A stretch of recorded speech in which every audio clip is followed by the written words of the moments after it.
Hey everyone, I welcome you all to this video. And today in this video, we are going to discuss about the concept of joins.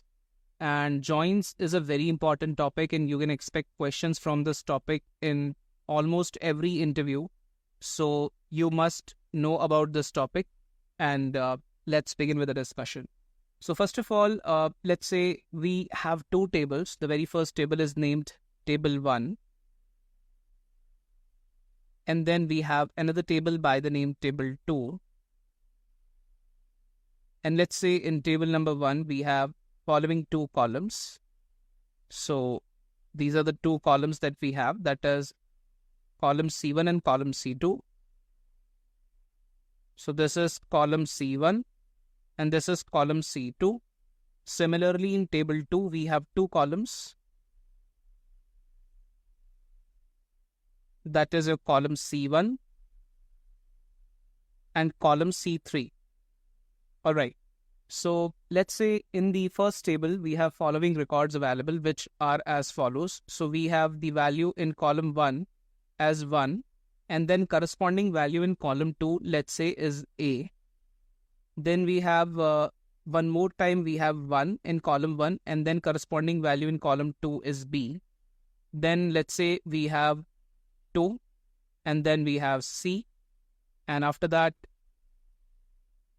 let's say we have null value in column C1, and then corresponding to null value in column C2, we have D, and then we have, let's say, 3 here, corresponding to 3, we have E, and then we have 7, and corresponding to 7, we have, let's say, DA in column C2 in table 1.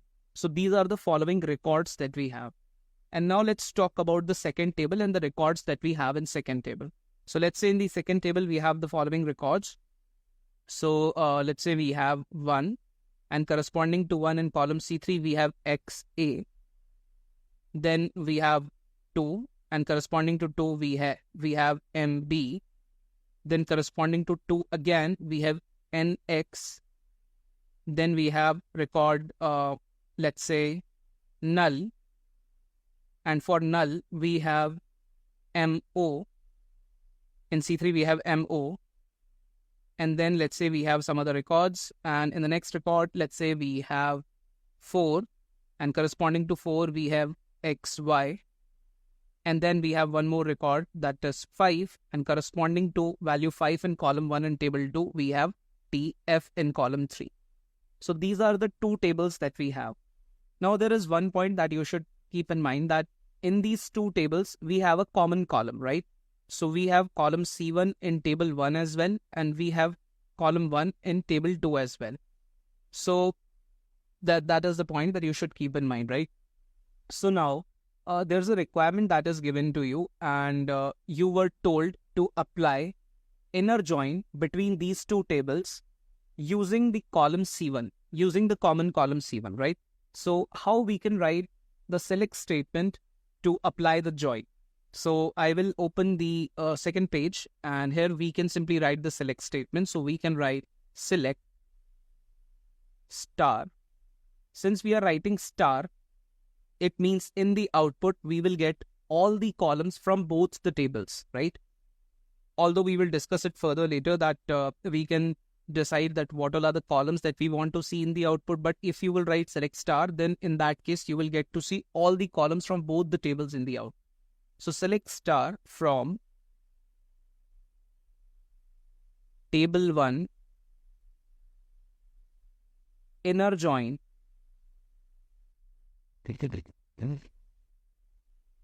table 2. So this is the syntax or the manner in which you write, and then you will have to write the condition based on which join will be applied. And in order to write that condition, you have to write this on keyword. So you can write select star from table 1, inner join table 2 on. So after writing this on, you will have to write the condition based on which the join will be applied.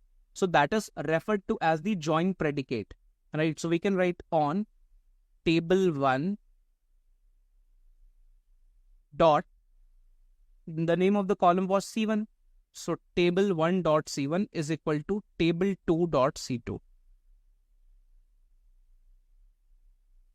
So what does this statement mean? This statement will give the instruction to SQL Server that you have to apply an inner join between the tables named table 1 and table 2, and the condition that you have to use that wherever you find the column 1 from table 1 to be equal to column 1, here we will write column 1 from table 2. So in that case, you have to apply the inner join. Now let's see how SQL will apply this join and what will be the output. So we will write the output here. But let's go to the next page, page number 1, to see the tables. So since we have written star here in the select statement, select star, it means we will get all the columns in the output from both the tables. So first of all, let's write the names of those columns first of all. So in the table 1, we have C1, C2. Then in table 2, we have C1, C3. So we can write the names of both the columns. So we can write C1, C2. Then we have C1 and C3. All right. So these are the 4 columns that we will see in the output. First C1 column will be from the first table and second C1 column from the second table, right? All right. Now, let's go back to the page 1. And here you will see that if we will talk about those cases where values in C1 columns of both the tables are matching, so for all those cases, the join will be applied. So let's discuss about each one of the records, that how the join is going to be applied. So let's start from table 1. And if I'll talk about the first record, that here we have 1, right? And here also we have 1 in the C1 column. So this 1 from table 1 will match with this 1 from table 2 in column C1. And when these two values will match, so corresponding to these values, we will get an output value in the output. So we can write 1A from table 1. So we will get 1A from table 1. And then we will get 1XA from table 2. So I can write 1XA from table 2. Now let's go back to the previous page. Now let's again discuss about the other records. Now this was all about the first record. Now let's talk about the second record. Again, you can see that 1 appears here in column 1 in table 1. Now this column 1 in table 1's 1 value will match with this 1 again, right? Because this 1 appears twice in the column 1 on table 1. So the second one will also match with this 1. And when the second one will match with this 1, so from the first table in the output, we will see 1B.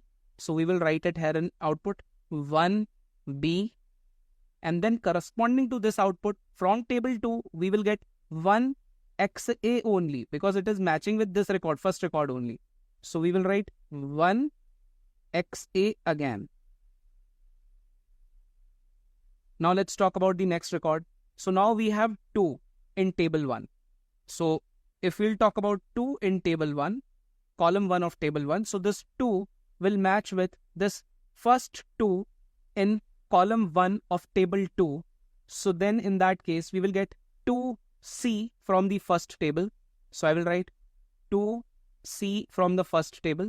And this 2C, corresponding to this 2C, we will get 2MB from the second table. So we will write 2MB from the second table. Now, this 2, the same 2, this 2 from column 1 of table 1 will match with this second 2 available in the column 1 of table 2. And thus, we will get 2C from the first table again. So here we will write 2C from the first table again. But from the second table, we will get corresponding to this record, that is 2NX. So now we will write 2NX here. Now let's talk about the other records. Now we have null. So always keep in mind, whenever joins are applied, and if in the join predicate you have mentioned a condition wherein that column consists of null values, so join will ignore the null values, right? So corresponding to the null values in the columns based on which you are applying the join, no records will be created in the output, no records will be shown. So we can ignore this null. Now after that, let's talk about this 3. So this 3 will not match with any value present in column 1 in table 2. That's why corresponding to this 3, we will not get any output. Then again, if I'll talk about this 7, so this 7 is present in the column 1 of table 1, but it is not present in the column 1 of table 2. That's why the inner join will not be applied based on column C1, and thus we will not see any record corresponding to 3 and 7 as well in the output. Similarly, if we will talk with respect to table 2, then here you can see that we have additional values. Let's say here we have 4, but 4 is present only and only in the column 1 of table 2. It is not present in the column 1 of table 1. That's why corresponding to this 4 also we will not get any record in the output. Similarly, if I'll talk about this 5 in the column 1 of table 2, so we do not have this 5 available in the column 1 of table 1. That's why corresponding to this 5 as well, we will not see any record in the output of the inner join, right? So that's how this inner join works. Now, if we will open the second page to see the output, so this is the output that we are going to get, right? And let's say here in the output, we are not interested in seeing all the columns in the output, but we want to see, let's say, only column 1 from any one table, and we want to see column 2 from the first table, column 3 from the second table, but column 1 should only be present once. It should not be present twice. So how we can do that? We can modify the select statement. So as of now in the select statement, you can see that we have used a star. That's why all the columns from both the tables are present in the output. Let's say we only want C1, C2 and C3 column to be present, and C1 column should be fetched from first table only. Let's say this is the condition. So we can modify the select statement written here, right? How we can modify that? We will write select. First of all, let's write select star the way in which we have written select star from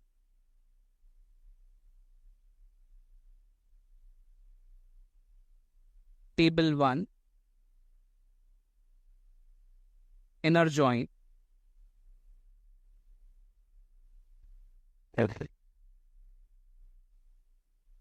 table 2 on. Now, before writing the join predicate after this on, we can provide alias names as well to the tables. As we have discussed about providing alias names to the columns, we can provide alias names to the tables as well. So just after writing the name of the tables, you can write small a and small b. Let's say for this table 1, I want to provide an alias name that is a small a. So I've written small a just after the name of table 1. And just after the name of table 2, we can write small b because we want to give this alias name to table b. So we will refer to table 1 and table 2 by using the names A and B, right? So it will not be required to write the lengthy names of the tables again and again. So we can write select star from table 1 A, inner join table 2 B on A dot C1 is equal to B dot C1. So A means table 1, B means table 2, C1 means column 1. So column 1 of table 1 should be equal to column 1 of table 2. Only in that case, this join should be applied. But here in this case, we do not want all the columns in the output. We want certain columns in the output. So we will remove this star. And in place of this star, we will write that from the first table, we want column 1. So we will write A dot C1. So A refers to table 1. So from table 1, we want column 1, comma, A dot C2. So from table 1, we want column 2, comma, B dot C3. So we want column 3 from table 2. That's why we will modify the statement to write like this, right? So this part you can see. So in that case, the output will change and we will not see all the columns in the output. This column will be removed. I am highlighting it here. This column will be removed.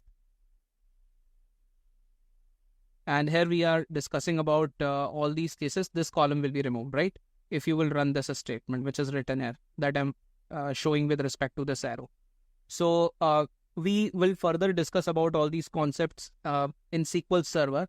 And I hope you got an idea and understanding about how inner join works. Now we will head over to Microsoft SQL Server in the next video and we will take an example to understand the inner join, right? With the help of the example.